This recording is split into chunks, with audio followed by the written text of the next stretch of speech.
بسم اللہ الرحمن الرحیم۔ السلام علیکم ورحمۃ اللہ۔ ہاتھ کی انگلی پر زخم ہونا اور اس پر پٹی باندھنا تیمم کے مقامات میں سے نہیں ہے۔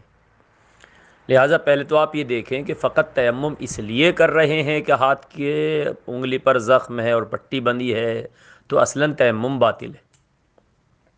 اس لیے کہ ایسے موقع پر تیمم نہیں بلکہ وضو ہوگا، ہاں وضو جبیرہ، باقی پورے اعضائے وضو کو اسی طرح دھوئیں گے جیسے دھویا جاتا ہے، اور جب اس انگلی کا مسئلہ آئے گا تو اس انگلی پر گیلا ہاتھ پھیر لیں گے جہاں جہاں تک پٹی بندھی ہوئی ہے، اور وضو آپ کا صحیح ہے اور نماز پڑھ سکتے ہیں۔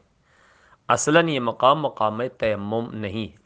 لیکن ہاں اگر تیمم کسی اور وجہ سے کر رہے ہیں، پانی نہیں ہے، جاڑا بخار بھی چڑھ رہا ہے کہ اگر پانی سے وضو کریں گے بخار تیز ہو جائے گا، یا اور بہت سے مسائل ہیں، تو اس وجہ سے تیمم کرنا پڑ رہا ہے اور اس عالم میں انگلی زخمی ہے، تو پھر انگلی زخمی ہونا تیمم کے لیے رکاوٹ نہیں ہے۔ تیمم میں کوئی دھوئی چیز نہیں جاتی، زمین پہ ہاتھ مارا جاتا ہے اور پیشانی پہ مس کیا جاتا ہے اور پھر ایک دوسرے ہاتھ کے پشت پر، اور اس کے لیے انگلی کا ہونا یا زخمی ہونا کوئی ضروری نہیں ہے۔